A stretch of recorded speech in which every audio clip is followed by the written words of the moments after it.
2012년도요 런던 올림픽 여자 역도 63kg에서요 이변이 일어났습니다. 무려 금, 은, 동 땄던 선수들이요 다 대거 여러분 탈락이 되고요. 4위였던 캐나다의 크리스틴 지라르라는 선수가 금메달이 됩니다. 알고 보니까 1, 2, 3등 모두가 약물 복용을 한 거예요. 이런 일이 벌어진 거예요. 2008년 베이징 올림픽에서도 여자 400m 계주에서도 금, 은이 박탈되는 사건이 일어나죠. 그래서 금메달 리스트가 바뀌게 됩니다.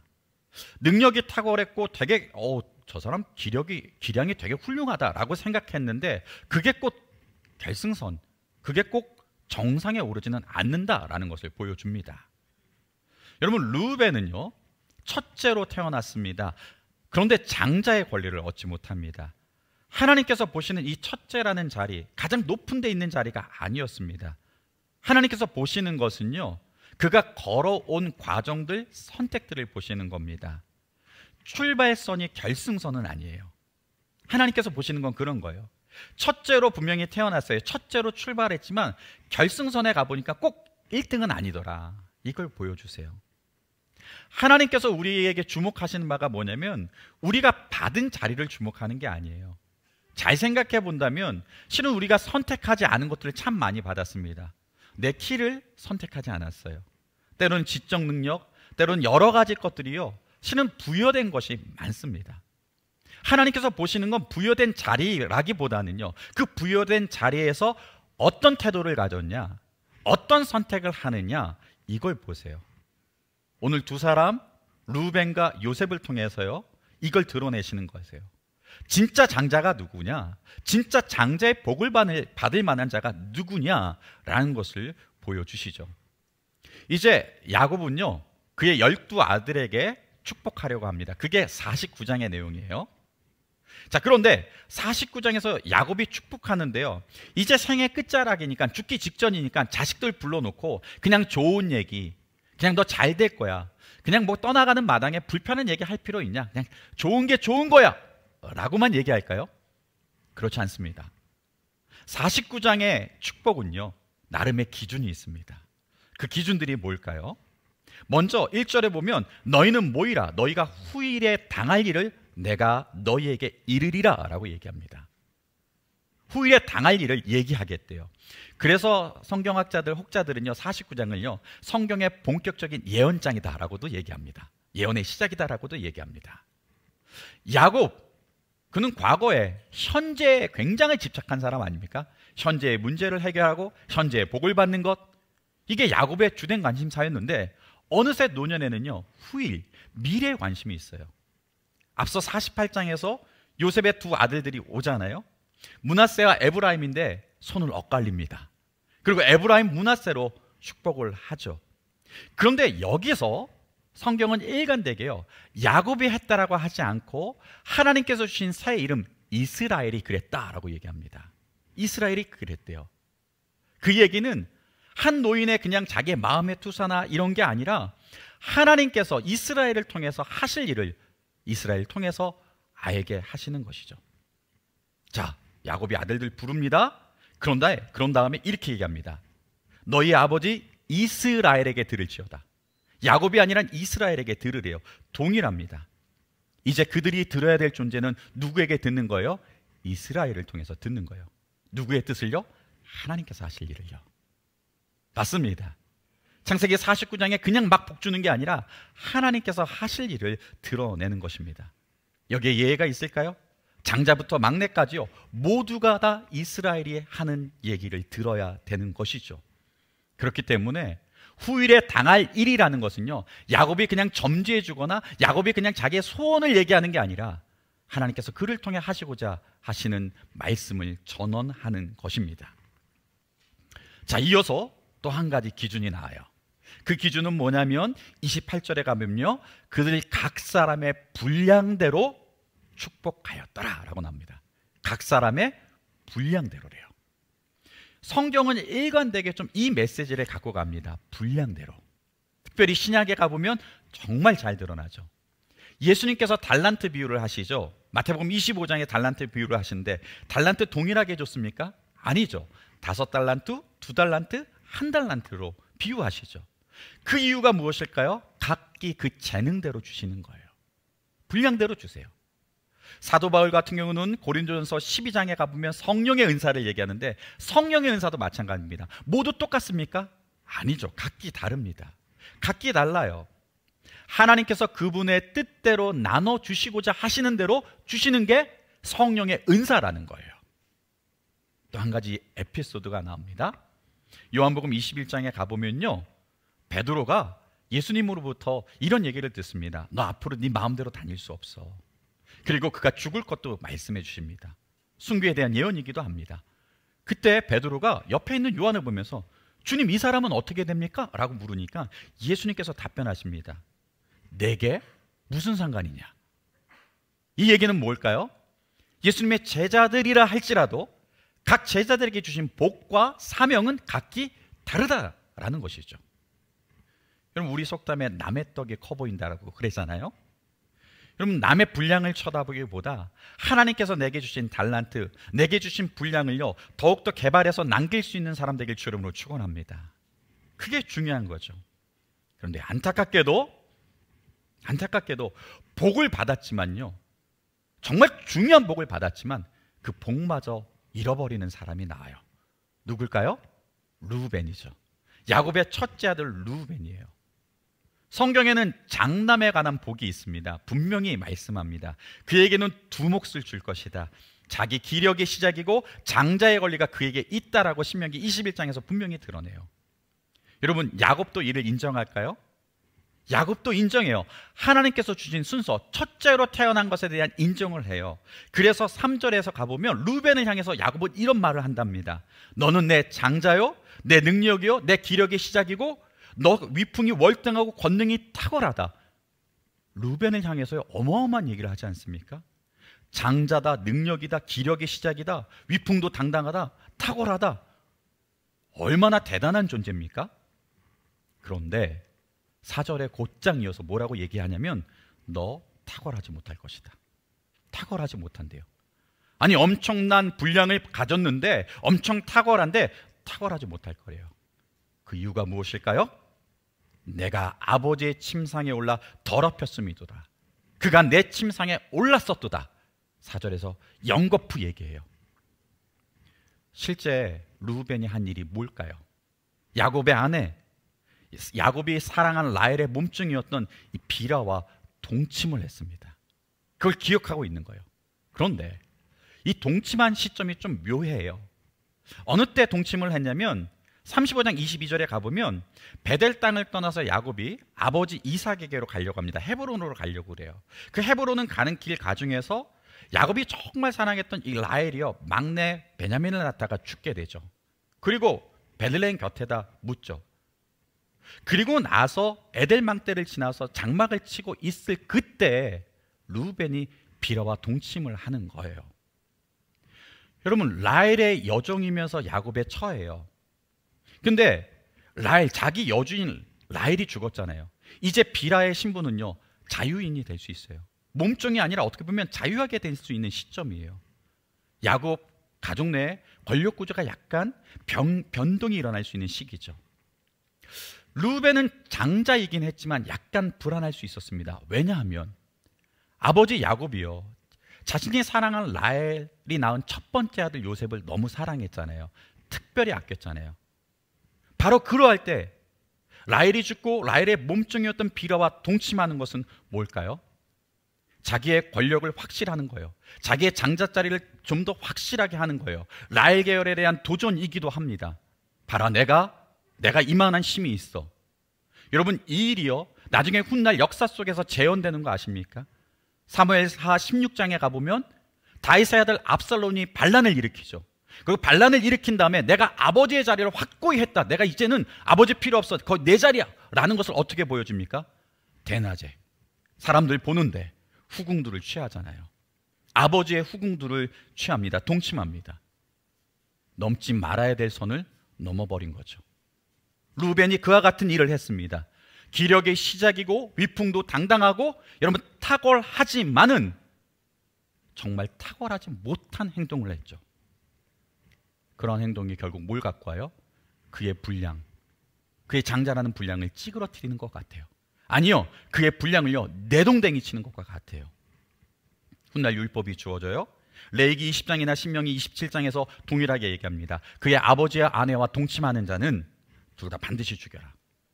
신명기 가보면 그 아버지 하체를 드러냈으니 반드시 저주를 받을 것이다 라고 얘기합니다. 자, 이와 같은 일이 일어났는데 야곱은 어떻게 반응했을까요? 35장에 가보면 야곱이 이를 듣고요 불같이 화를 냈다 그런 게 없어요. 그냥 이스라엘이 이를 들었더라 하고 끝나요. 침묵하고 그냥 넘어갔을까요? 아니요, 야곱은요 기억하고 있었어요. 그의 삶의 끝자락에서요 그 유언에서 명백하게 다루고 있는 일입니다. 야곱이 그래서 49장에서 그려주는 자식들, 아들들에 대한 미래라는 것은 그냥 희망상 말해주는 게 아니에요. 과거의 흔적들, 그리고 그가 선택했던 그 성품들을 모아서 실은 과거가 미래로 투영되는 것이죠. 그의 창작품이 아니에요. 후에 당할 일이라는 것은 과거의 반영인 거예요. 자, 야곱이 보는 루벤의 성품도 나옵니다. 성격이 나와요. 야곱이 볼 때 루벤은 어떤 성품, 어떤 사람이었을까요? 4절에 보니까 물에 끓은 같았대요. 막 물이 끓어요. 그럼 주전자 난로 위에 올려놨습니다. 막 물이 끓어 넘칩니다. 그러면 어떻게 됩니까? 넘친 물은 어떻게 됩니까? 바닥에 떨어지죠. 떨어지고 또 공중에 수증기가 되어서 사라져 버립니다. 마치 이와 같습니다. 펄펄 끓어요. 능력도 넘치고 기력도 넘치고 위풍도 당당하고 막 넘쳐요. 넘치다 못해 어떻게 됩니까? 선을 넘어버리니까 결국 그에게 주어졌던 그 복, 그에게 장자권이 어떻게 될까요? 사라져 버립니다. 바닥에 쏟아집니다. 장자권이 바닥에 쏟아지고 그의 장자권은요 그의 손에서 수증기처럼 사라져 버리기 시작합니다. 정말 그럴까요? 정말 그래요. 실제 그 일이 벌어납니다. 과거 요셉을 죽이려 할 때요 루벤은 이랬어요. 동생들이 막 죽이려 할 때 말렸어요. 어떻게든 아버지 야곱에게로 요셉을 돌리고 싶었어요. 그런데 갔다 오니까 어떻게 됩니까? 요셉을 팔고 없어요. 생각해 보세요. 동생들이 형의 말을 존중했습니까? 무시했습니까? 무시하고 있어요. 이미 첫째 형의 얘기는 무시당하고 있어요. 한번 생각해 보세요. 장자로서 목소리를 낼 때는 이미 비라와 동침한 이후예요. 그럼 비라가 낳은 5번째, 6번째 아들 단과 납달리 같은 경우는 형의 말을 들을까요? 어쩌면 그들 속에서 이런 마음이 들지 않을까요? 이번은 요셉이지만 다음은 형일 수 있어. 충분히 들 수 있죠. 여러분, 이미 장자권은 땅에 떨어지기 시작했어요. 뿐만 아니라 야곱을 통해서 루벤에게 주어졌던, 그에게 주어졌던 이 탁월하지 못하는 것은요 훗날 12지파의 지각 변동을 갖고 오기 시작합니다. 실제로 루벤 지파는요 이스라엘 역사 속에서요 지도자적인 위치에 올라선 적이 없습니다. 사사기, 열왕기, 역대기를 보면요 루벤 출신의 왕이 있거나 뭐 사사가 있거나 선지자가 있다는 말이 직접적으로 언급되지 않아요. 뿐만 아니라 그들은요 가나안 정복 시에 가나안 동편에 머물죠. 그러면서 이스라엘의 중심부에서 점점 정치적으로도 신앙적으로도 멀어지기 시작합니다. 점점 멀어져요. 사사기 5장 드보라의 노래에 가보면요 가나안 왕 야빈이 이스라엘을 점령할 때 이사갈과 바락 장군이 함께 연합해서 하는데요 장자인 루벤은요 거기 참여하지 않았어요.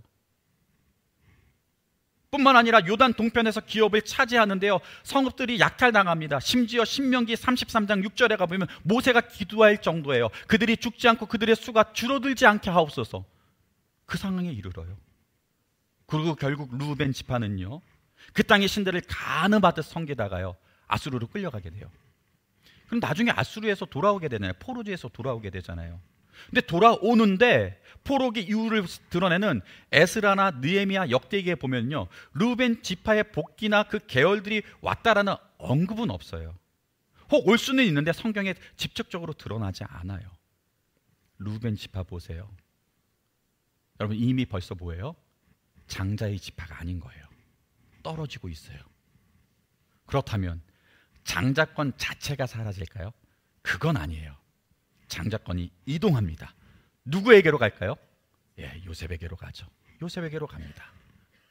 루벤 같은 경우는 아버지의 아내 비라와 동침했지만 요셉 같은 경우는 보디발의 아내가 유혹할 때 어떻게 합니까? 거절합니다. 보디발의 집에 있는 모든 걸 다 자기 마음대로 할 수 있는 위치에 올라섰다고요. 단 누구만요? 보디발의 아내만은 못해요. 그런데 어라? 보디발의 아내가 자기한테 먼저 유혹을 해오잖아요. 그럼 여기에 응하면 다 모든 거 자기 마음대로 핸들링할 수 있잖아요. 그런데 안 해요. 하나님 보시기에 내가 어찌 득제하리요? 유혹을 거절합니다.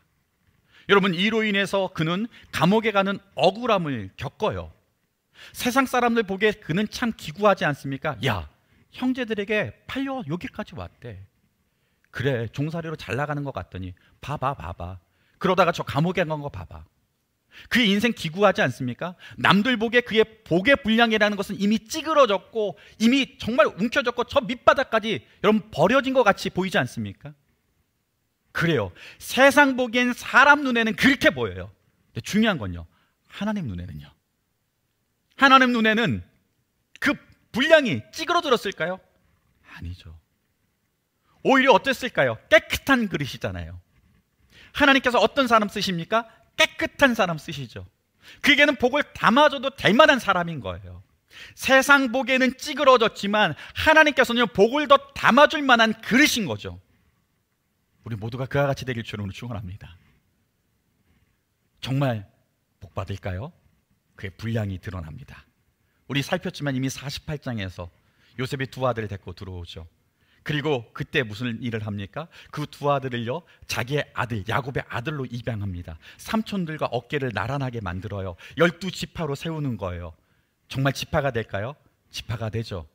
에브라임 므낫세 지파가 되죠. 심지어 에브라임 지파는요, 나중에 남과 북이 나뉠 때 북이스라엘을 대표하는 지파가 되죠. 심지어 에브라임아라고 하면요, 북이스라엘을 얘기하는 상징어가 되잖아요. 놀랍지 않습니까? 여러분, 보여지는 것이 분량이 아니에요. 우리가 눈으로 볼 때 저 사람 왜 저래? 저 사람 참 박복하다 얘기할지 모르지만 중요한 건 하나님께서 어떻게 보시냐는 거예요. 태어난 순서가 분량 아닙니다. 성경은 이를 보여줍니다. 야곱과 에서가 얘기하고 에브라임과 므낫세가 보여주고 이새의 8번째 아들이었던 다윗이 왕이 되는 것들을 보면요, 태어난 것이 곧 분량의 순서가 아니구나라는 것을 보여줍니다. 여러분, 분명히 장자로 태어난 것 복이죠. 큰 특권이죠. 그러나 보십시오. 아무리 큰 것 받아도, 아무리 좋은 것 받아도, 아무리 훌륭한 것 받아도 자기의 탐욕으로, 자기의 죄로 인해서 그 모든 것들을 어떻게 돼요? 잃어버릴 수 있습니다. 그러나 반대로 남들 보기에 작고 참 박복하고 참 기구하다 말할지 몰라도 하나님 앞에 깨끗하게 선다면 어떨까요? 그 사람 진짜 복인인 거예요. 모든 조건을 가졌지만 결정적인 순간에 절제 못함으로 사라져버릴 수도 있다는 거 우린 기억해야 됩니다. 예수님께서 말씀하세요. 많은 사람이 부름받았지만 택함 받는 자는 적다. 많은 사람에게 주님의 복이 임하지만 그것을 붙잡는 사람은 적어요. 오히려 거절하고 걷어내 차는 사람들도 있어요. 여러분, 이와 같은 르우벤을 통해 이 사건은요, 단지 가족 간에 일어나지 말아야 될 반인륜적인 행위만이 아니에요. 하나님 보시기에 이거는 하나님의 질서를 거역한 반역 행위처럼 보신 거예요. 그래서 하나님께서는 야곱을 통해서 르우벤을 다루시는 거죠. 여기는 하나님의 정의와 공의가 드러나요. 여러분, 하나님의 정의란 무엇일까요? 마치 건축할 때 벽돌 같은 거 쌓을 때 똑바로 세워야 되잖아요. 그때 뭘 내리죠? 다림줄 이렇게 줄을 내리죠. 정의란 그런 거예요. 하나님께서 우리에게 세우신 기준이에요. 아버지의 아내를 아들이 범할 수 없어요. 하나님께서 세우신 정의의 줄이라고요. 그럼 공의란 무엇일까요? 공의는 수평 저울과 같아요. 여기엔 누구도 예외가 없어요. 아무리 르우벤 장자라 할지라도 혹은 막내니까 봐줍시다, 그거 아니에요. 하나님께서 세우신 이 정의를 어긋났을 때 그가 장자든 그가 막내든 어떻게 해요? 공평하게 똑같이 다루시는 거예요. 너 탁월하지만, 너 기력의 시작이지만, 너 내 장자이지만, 너 위풍도 당당하지만 하나님의 뜻을 어겼구나. 넌 탁월하지 못할 것이다. 이제 야곱이 요셉에게 복을 얘기합니다. 가장 길고 풍성한 복을 얘기해요.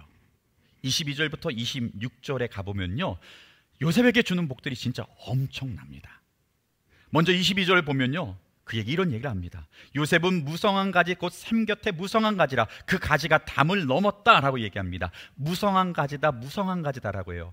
번성한다는 얘기예요. 여러분 계속 번성해요. 이게 창세기 1장 28절에 생육하고 번성하라, 번성하라, 그 어원이 같아요. 연결되는 거예요.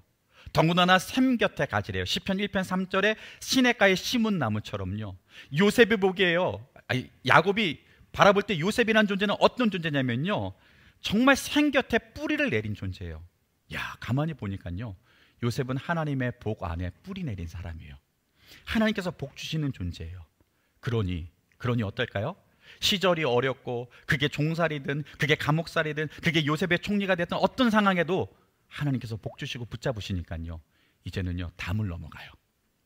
요셉 개인에게만 충만한 복이 아니라 이 복이 넘어가기 시작하는데 아버지 야곱에게로 가고 형제들에게도 갑니다. 거기만 그칠까요? 아니죠. 더 넣어가기 시작합니다. 애굽 온 전역에 미쳐요. 애굽 근처까지도 미치기 시작합니다. 그로 인해서 먹고 살게 되죠. 아브라함에게 주셨던 너를 통해 모든 족속이 복을 얻을 것이라는 그 말씀이요, 요셉을 통해 점점 실현되고 있음이 보여집니다. 23절과 24절에 가보면요, 하나님께서 그의 과거와 지금을 붙잡는 그 복을요, 이스라엘을 통해서, 야곱을 통해서 말씀해 주세요. 하나님께서 그의 힘의 공급자요, 보호자요, 인도자가 되신대요. 23절에 보니까 과거에 그를 향해서 활 쏘는 사람들이 참 많았대요. 저격한 사람들이 많았어요. 요즘 말로 하면요. 어떤 사람들이 활을 쏘았을까요? 먼저는 요셉의 형들이죠. 팔아버렸잖아요. 보디발의 아내도 활을 쐈잖아요. 억울하잖아요. 감옥에 갇힙니다. 그의 명백한 누명임을 알면서도 감옥에 보내는 사람들도 있었고, 꿈을 해몽해 줬지만 그를 잊어버린 사람들도 있습니다. 여러분, 요셉에게 활 쏘는 사람 참 많았어요. 그런데 하나님께서 그걸 어떻게 하실까요? 요셉의 활을 더 강하게 하시겠대요. 요셉이 활을 당기는데 하나님께서 그 활 당기는 손 함께 하신대요. 그러면서 이제 어떤 일이 벌어질까요? 하나님의 섭리로요, 미움과 상처와 원망이 새겨져야 되는데 그거를 용납과 용서와 구원으로 바꿔주시는 거예요. 하나님께서 어떻게 바꾸실까요? 야곱이 얘기합니다. 내가 믿는 이 전능하신 하나님, 엘샤다이의 하나님이, 그 능력이 요셉과 함께한다. 뿐만 아니라 반석이시래요. 어떤 일이 와더라도 그의 반석은요, 애굽의 총리라는 직위가 그의 반석이 아니에요. 하나님의 반석 되시는 거예요. 하나님의 반석 되신대요. 이제는 목자의 손으로 그를 인도하고 보호하신대요. 생각해 본다면 정말 그랬잖아요. 어떻게 꿈을 해석할 수 있어요? 요셉이 탁월했기 때문에요? 아니죠. 하나님이 해석하게 하셨잖아요. 그를 이끌고 인도하시는 거예요. 이와 같은 일이 벌어지는 겁니다. 그에게 이런 복이 임한대요. 심지어 25절에 보니까요, 하늘의 복과 땅의 복과 생육의 복을 주신대요. 위아래로 다 복을 받아요. 복이 어떻게 빠져나갈 틈이 없어요. 생육의 복까지 더하신대요. 여러분, 물질적인 복, 이 땅의 복만이 아니라 정말 생명이 확장되는 복이에요. 그를 통해서 이스라엘의 12아들이 70명의 그 가문이요, 이스라엘 민족을 이룰 수 있는 기틀이 마련되죠. 뿐만 아니라 26절에 가보면요, 야곱은 굉장히 프라이드가 강한 것 같습니다. 어느 정도면 자신이 받은 복에 대해서 할아버지 아브라함보다, 자기 아버지 이삭보다 내가 더 복을 많이 받았는데 이 복이 요셉 너에게 갈 거야 라고 얘기해 줍니다. 영원한 상과 같은 그 복이 너에게 임할 거야 라고 얘기합니다. 실제로 요셉의 상과 그의 후손은요, 지속적인 영향력을 미치게 되죠. 이를 통해 보여주는 게 있어요. 하나님의 복이 여러분 어디에도 임할 수 있을까요? 그래, 하나님의 복은 비록 여기가 애굽일지라도, 여기가 이방일지라도 하나님의 복이요, 흘러갈 수 있구나, 주변으로 확대될 수 있구나 라는 것을 보여주세요. 사랑하는 성도 여러분, 혹시 직장에서 나만 믿는 것 같습니까? 시댁에서 가보면 나만 믿는 것 같아요. 친정에서 나만 믿는 것 같아요. 혹시 외롭고 고립된 자리에 있습니까? 여러분 기억하기 바랍니다. 하나님의 복은 거기서도 흘러갈 수 있습니다. 흘러갈 수 있어요. 자, 그렇다면 이와 같은 풍성한 복을 받는 이유가 무엇일까요? 도대체 요셉은 왜 이렇게 복을 받지? 여러분, 요셉의 삶의 중심에요, 공통 분모처럼 고백되는 것들이 있었습니다. 예를 들어 볼까요? 감옥에 갇혀서 바로의 관원들의 꿈을 해석할 때 이런 얘기를 하죠. 해석은 하나님께 있습니다. 바로가 요셉에게 해몽을 부탁할 때 뭐라고 얘기합니까? 내가 아니라 하나님께서 바로에게 편안하게 대답하시리라 라고 얘기합니다. 또 한 가지, 형들에게 자신의 정체를 밝히면서 근심하지 마소서, 하나님이 생명을 구원하시려고 나를 먼저 보내셨습니다 라고 합니다. 자, 공통분모가 뭐예요? 하나님이죠. 하나님이 하셨대요. 아버지를 모시고 내려오라고 하면서도 내가 애굽의 총리가 된 것에 대해서 하나님이 나를 애굽의 전국의 주로 세우셨다. 야곱이 요셉의 두 아들들을 물을 때에도 하나님이 여기서 내게 주신 아들이라고 얘기합니다. 훗날 요셉도 유언을 남기는데 뭐라고 남기냐면 나는 죽을 것이나 하나님이 당신들을 돌보시고 이 땅에서 내보내실 것입니다 라고 얘기합니다. 인생의 모든 시점 굴곡마다 요셉은 누구를 얘기합니까?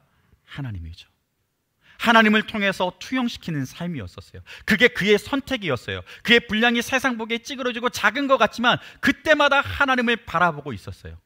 여러분, 이처럼 하나님을 바라보고 있으니 하나님께서도 주목하시죠. 반면 르우벤은요, 여러분, 르우벤은 하나님을 믿는 가정의 첫째로 태어났잖아요. 그렇다면 그도 좀 하나님을 고백해야 되지 않을까요? 앞서 요셉을 팔 때 아버지 야곱에게로 돌리려고 할 때 그때 좀 하나님께 구해야 되는 거 아닙니까? 근데 하나님이 얘기가 없어요. 뿐만 아니라 아버지 야곱을 설득해가지고 저 막내 베냐민을 데리고 애굽에 가야만 곡식을 얻을 수 있는 그 상황에서 자신의 두 아들의 생명을 맡기겠다고 얘기하는데 거기서조차도 하나님을 구하는 모습은 없어요. 또 아직 요셉이 애굽의 총리라는 게 밝혀지지 않은 시점에서 베냐민의 자루 속에서 애굽 총리의 잔이 발견됐어요. 이제 막내 베냐민이 종이 될 만한 상황이에요. 그런 절체절명의 순간에서도 베냐민은요, 하나님을 구하지 않아요. 아니, 하나님을 구할 것만 같은, 하나님을 구해야 되는 시점인데 그는 구하지 않고 있어요. 일관되게 보여주는 거예요. 이게 이 둘을 가르는 거예요. 하나님을 중심에 두고 사는 인생과 하나님을 주변부로 밀어내고 사는 인생. 비록 탁월하고 권능도 많고 기력이 시작이고 위풍도 당당하지만 하나님 없이 자꾸 밀어내는 내가 해보려는 인생은 어떻게 될까요? 찌그러드는 거예요. 그 복이 임하지 않는 거예요. 그러나 남들 보기에 종으로 팔려가고 억울한 옥살이를 하고 산전수전 다 겪어도 그때마다 하나님을 붙잡아요. 애굽의 총리가 됐을지라도 하나님을 붙잡는 인생. 그러니 하나님께서 누구에게 복을 주실까요? 하나님을 인정하는데요, 하나님을 찾는데요, 하나님 앞에 살려고 하는데요, 그럼 누구한테 복을 주실까요? 당연히 하나님을 찾는 자에게 주시죠. 이게 야곱에게 임했던 복의 원인이에요. 더불어 오늘 살아가는 우리들이 받아야 될 교훈이 좀 있어요. 여러분, 일시적인 만족을 위해서 영원한 것을 포기하지 않길 주름으로 축원합니다. 르우벤은 끓는 물과 같았어요. 자기의 정욕과 자기의 권력욕을 위해서 어떻게든 했어요. 넘어갔어요. 그랬더니 하나님 안에서 장자권이 제정이 되잖아요. 단순한 출생 순서가 아니라 가족 내 상속권 정도가 아니라 하나님의 약속과 언약과 하나님의 축복을 계승할 수 있는 그 사람은 누구일까요? 그냥 물에 끓는 같은 사람은 아닌 거예요. 히브리서 12장 16절에서도 이렇게 나와요. 음행하는 자와 혹 한 그릇 음식을 위하여 장자의 명분을 판 에서와 같이 망령된 자가 없도록 살피라. 여러분, 음행하는 자와 장자권을 판 에서를 동등한 위치에 놓고 있어요. 그처럼 망령되지 말래요. 여기서 음행하는 자란 누구를 가리킬 수도 있을까요? 그렇죠, 장자였지만 어머니 비라를 범했던, 어떻게 보면 르우벤과 같은 그 르우벤과, 여러분, 에서요, 장자의 명분을 판 에서와 같이 망령되지 말래요. 하나님께서 주신 이 특권을 가볍게 여기지 말라라는 거예요. 일시적인 만족을 위해서 영원한 축복을 포기하지 말라고 도전하는 겁니다. 근데 그 사실 아십니까? 장자권이요, 예수 그리스도 안에서 제정이 됐다는 거 아십니까? 히브리서 12장에 가보면 하늘에 기록된 장자들의 모임이 나와요. 그 장자들의 모임, 그 장자들이 누굴까요? 바로 예수 믿는 성도들입니다. 혈통적 유대인이 아니라 아브라함의 자손이 아니라 예수 그리스도 믿는 성도가요, 바로 장자들이래요.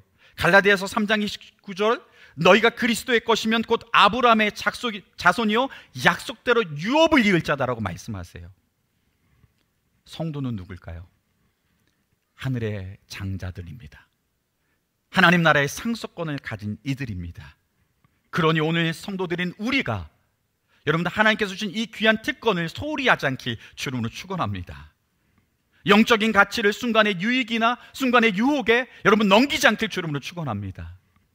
이 땅의 일시적인 만족과 편의를 위해서 예배를 놓지 않기 원합니다. 말씀을 놓지 않기 원합니다. 기도를 놓지 않았으면 좋겠어요. 구원의 간격을 붙잡길 주름으로 축원합니다. 여러분, 이 일이 있다는 거예요.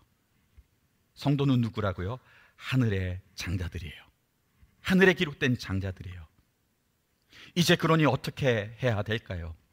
요셉을 다시 한번 생각해 본다면요, 요셉은요, 여러분, 요셉이 받은 복은 그냥 크고 작고 그게 중요한 게 아니었었어요. 요셉은 항상 그 있는 자리에서요, 그가 어떤 일을 했을까요? 복이 되었어요. 종살이를 할 때도 그로 말미암아 그 집에 복 받았어요. 감옥에 갔을 때도요, 그로 말미암아서 다시 뭐 점검하지 않을 정도가 됐었어요. 어느 곳에 있든지 복이 됐었어요. 우린 요셉하면 와, 요셉 엄청 복을 받았구나, 복을 받는 자로 생각하지만 그 이전에 알아야 될 게 있습니다. 복이 되는 자였어요. 복이 되는 자. 그러니 우리도 마찬가지입니다. 하늘의 장자인 성도 여러분, 우리도 내가 얼마나 복을 받느냐가 중요한 게 아니라 내게 주신 그 분량과 내게 주신 그 위치에서 여러분 복이 되길 주의 이름으로 축원합니다. 크냐 작냐를 가지고 누군가 비교하는 것이 아니라 오늘 내가 그래서 이 복이 흘러가고 있느냐, 요셉이 있는 자리자리마다 그 복을 흘려보냈었기 때문에 하나님께서 그에게 더 복을 주시는 거예요. 아니, 이 사람에게는 복을 주면 이 복이 쫙쫙 흘러가는데요, 심지어 애굽에서도 흘러가는데요, 심지어 원수고 안 될 것 같은데도 용서하고 품으면서 흘려보내는데요, 그러니 주님께서 더 주시죠. 두 몫을 줄까요? 아니죠. 그 이상으로 주시는 거죠. 젊은 시절 요셉, 복 받는 삶 같지 않아 보였지만 하지만 복이 되는 삶을 살았기 때문에 정말 복을 받습니다. 복의 선순환의 역사, 이 일이 일어나는 것입니다. 요셉으로 인해서 어떤 일이 벌어질까요? 르우벤이 뿌려놓았던 상처들, 분열을 갖고 왔었던 상처들, 그 모든 것들이 요셉은요 통합시킵니다. 용서하고 화해하고 가문이 갈등의 국면으로 치닫는 게 아니라 오히려 화합하게 되죠. 자신의 가문을 살릴 뿐만 아니라 이스라엘 민족을 이루는 근간이 되고 이방인을 살리고 애굽 근동 지방을 살리는 귀한 복이 됩니다. 하늘의 장자인 성도 여러분, 복이 되는 삶을 살길 주의 이름으로 축원합니다. 그리고 그 복이 결국 누구에게 올까요? 누구한테 옵니까? 요셉에게 오죠. 그리고 요셉의 후손에게 옵니다. 결국은 복이 되니까 하나님께서 복을 주시는 거예요. 이번 한 주간 그런 삶이 되길 주님으로 축원합니다. 내가 살아가면서 난 하늘의 장자야, 난 하늘의 상속자야, 난 그 기업을 이길 자야. 그러니 내가 받은 복이 얼마냐가 중요한 게 아니라 이 복을 계속해서 아름답게 흘려보내는 저와 여러분 되길 간절히 소망합니다. 주께서 귀한 장자의 복을 더하실 줄 믿습니다. 우리 이 말씀을 붙잡으면서 좀 기도하면 좋겠습니다. 하나님, 이번 한 주간 살아갈 때 남들이 어떻게 하든 간에 넉넉한 마음을 품고 복이 되길 원합니다. 복을 흘려보내는 통로 되길 원합니다. 주님, 열어주시옵소서.